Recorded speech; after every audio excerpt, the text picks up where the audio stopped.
చెప్పవా ఏంటన్నా నీ సమస్య ఏంటి? ఇక్కడ వచ్చే గ్రామ సభకి నాకు జాగా ఉన్నది, ఇల్లు కట్టిస్తా ఉన్నారు. ఆవిడ ఇల్లు కూలిపోయింది, మొత్తం కూలిపోయింది. 10 years నుంచి వెయిట్ చేసిన, కాంగ్రెస్ ప్రభుత్వం వచ్చింది చేస్తారు అనుకున్నా. 500 సబ్సిడీ లేదు, గ్యాస్ లేదు, కరెంట్ బిల్లు నాకు 70 యూనిట్లు వస్తుంది. మీకు చూపిమంటే చూపిస్తాను. 70 యూనిట్లు కరెంట్ బిల్లు 70 యూనిట్లు వస్తే చూపిస్తా. ఇక 3 నెలల కూడా నాకు 900 బిల్లు వేసిండు. 70 యూనిట్లు వస్తుంది, 3 నెలలు అది. మరి ఎక్కడ పోయిందన్న? అదే రేషన్ కార్డు ఉందా? రేషన్ కార్డు ఉన్నది, ఉన్నా కూడా ఎందుకు రేట్ల పథకాలు వస్తలేదు. ఎవరిని అడగాలి? అడిగినా చేస్తామంటారు, అంతే చేస్తాం అంతే.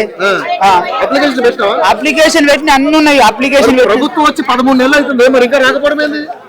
చెప్తున్నా కదన్న, ప్రభుత్వం వచ్చి ఇప్పుడు అన్ని పథకాలు ఎవరికి లేదన్నా, మైపాల్ రెడ్డి మనసులోకి వస్తున్నాయి అంతే. లోకల్ ఎమ్మెల్యే మనసులోకి వస్తున్నాయి. మేము కాంగ్రెస్ కార్యకర్తలము 20 సంవత్సరాల నుంచి. మా నాయన మాజీ ఎంపీటీసీ, నువ్వు కావాలంటే తీసుకోండి, వాళ్ళ గ్రామ పంచాయతీ తీసుకో. మాజీ ఎంపీటీసీ మన ఆయన కాంగ్రెస్. ఏమి లేవు, మైపాల్ రెడ్డి మనసులోకి వస్తున్నాయి. వాళ్ళకే అధికారం అంతే లేదు. నేను చెప్తున్నా కదా, నీకు చూపిస్తా. ఈ డౌన్లోడ్ ఉన్న ఇల్లు నాకు చూపిస్తా. ఇల్లు కూలిపోయింది, మొత్తం ఉన్నది, మొత్తం ఇల్లు కూలిపోయింది. 8 మంది ఉంటాం మేము. చూస్తామంటారు, చూస్తామంటారు. నీకు ఇప్పుడు చూపించా కానీ నాది కరెంట్ బిల్లు 70 యూనిట్లు కలుతుంది. 3 నెలలు కూడా 900 రూపాయలు బిల్లు వేసారు. ఒక బల్బ్ ఉంటది, సబ్సిడీ వస్తలేదు. ఆ కేసీఆర్దే నయం. నేను కుళ్ళ చెప్తున్నా కదా, కేసీఆర్ ప్రభుత్వమే నయం. నేను చెప్తున్నా కదా, కేసీఆర్ ప్రభుత్వమే నయము. పెట్టిరు, ఏం ఏడిస్తురు? ఏమిచ్చాడు? 2,000 ఇస్తానని ఇచ్చిండా? గ్యాస్ సబ్సిడీ 250 ఇస్తాడు, 500 ఇస్తాను ఇచ్చిండా? ఇస్తుండా? ఏడిచ్చిండు అని చెప్పు. ఇస్తున్నా అని చెప్పు. ఏడిస్తున్నాడు, ఇస్తుండా?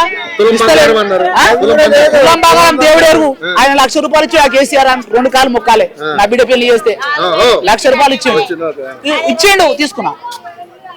నేను చెప్తున్నా కదా, మైపాల్ రెడ్డి మనసులకే వస్తున్నాయి అన్ని, ఏ పథకాలైనా కానీ. నేను కుళ్ళు చెప్తున్నా. కాంగ్రెస్ మనం తొక్కేసిర్రు. మా నాయన చూపిస్తా పా. ఇప్పుడు నీకు మాజీ ఎంపీటీసీ మా నాయన కాంగ్రెస్ 25 సంవత్సరాల క్రితం. మేము కాంగ్రెస్ కార్యకర్తలం. మాది ఏమి లేదు. కాంగ్రెస్ కార్యకర్తలు కూడా లేవు. కాంగ్రెస్ కార్యకర్తలే తంతుర్రు గుద్ద మీద. వాళ్ళ మైపాల్ రెడ్డి మనసులకే వస్తున్నాయి. లోకల్ ఎలక్షన్స్ వస్తున్నాయి. లోకల్ ఎలక్షన్ అది వేరు ఉంటది. ఇక ఆ కథ వేరు. వ్యక్తిని చూసేస్తాం. మళ్ళీ అసెంబ్లీ ఎలక్షన్ లో మళ్ళీ కేసీఆర్ గెలుస్తాడు 100%. బీజేపీకి అవకాశం బీజేపీకి లేదు. బీజేపీ కాంగ్రెస్ అసలుకే ఉండదు. కాంగ్రెస్ అసలుకే ఉండదు. ఏం చేసినా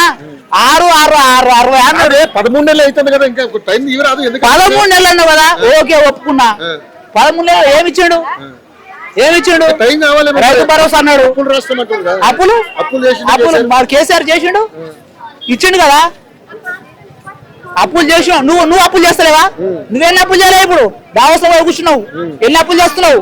1,00,000 కోట్లు తెచ్చినావు. మరి నువ్వేం చేస్తున్నావు? చెప్పు నాకు. నువ్వు తెస్తున్నావు అప్పులు.